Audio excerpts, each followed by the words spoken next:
Hello everyone, welcome to our channel Isc Steno. We are starting the passage at speed of 110 words per minute. Start. Mr. Vice Chairman, Sir, I rise to support the 6th schedule to the Constitution Bill 1988, which is brought on the floor of this House. Sir, it is a welcome measure in the right direction. This bill seeks to develop more powers to the district councils. So, in the district councils, the members are the tribals. So, the founding fathers of the Constitution of India, through their wisdom and political foresight, recognized the very delicate sentiments, culture, and traditions of the tribals. They foresaw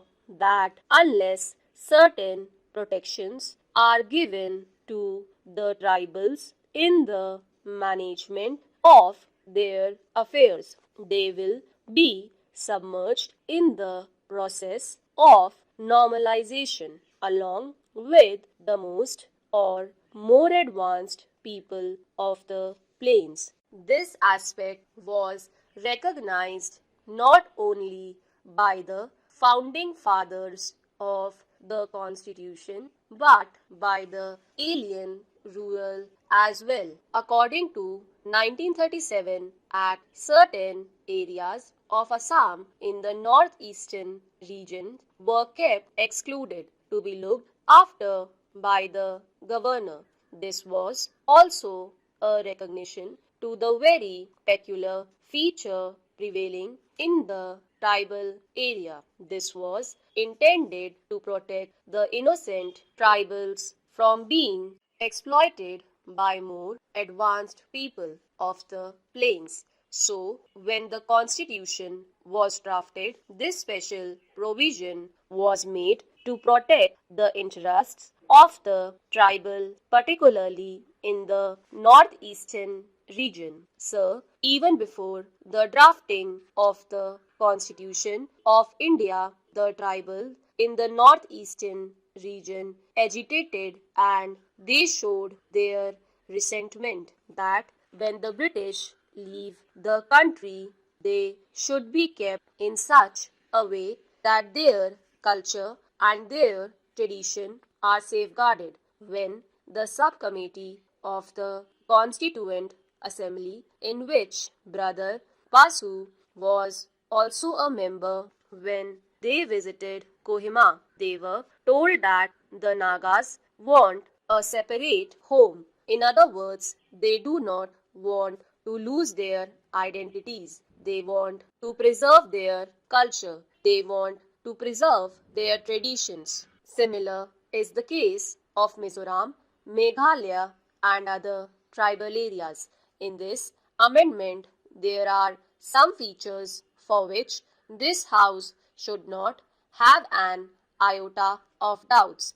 If you just look at the face of the bill, a question would arise that when the entire state is predominantly tribal, why should we have tribal councils? That even among the tribals, there are some minorities within tribals who have to be cared. When we devolve powers in the district councils or at the grassroots levels, it clearly shows the intention of the government to extend the democratic process even at the grassroots level, so that this would give more opportunities to the people for deeper involvement in the scheme of things in the whole country. If we all the time look at the tribals as backward, and if we do not give opportunity to them to develop, how can they be trained in the art of governance? How can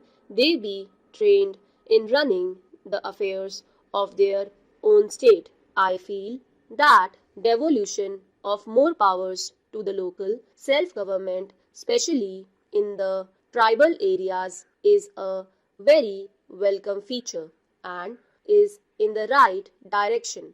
I am afraid that while giving more powers to the council, if we do not again give them financial powers, I think this will be like an anti-drama.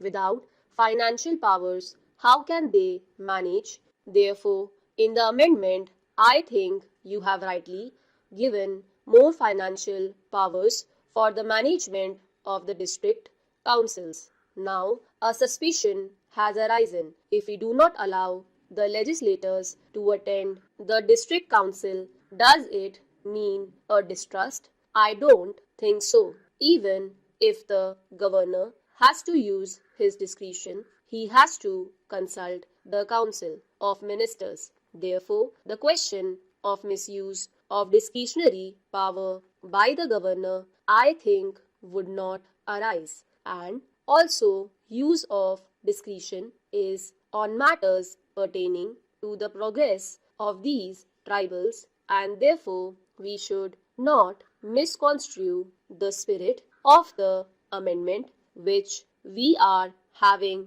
before us. In Tripura, the tribals are the real inhabitants, but because of historical reasons, because of political reasons, they are completely submerged by outside people, and therefore, specially for Tripura, a special provision to safeguard the interest of the tribals in matters of appointments, in matters of law, in matters of land, in matters of their traditions and customs shall have to be worked out. I would request the government to ensure that more protection and more safeguards are initiated, especially for the tribal minorities of Tripura. After all, in their own home, they are finding themselves in a minority,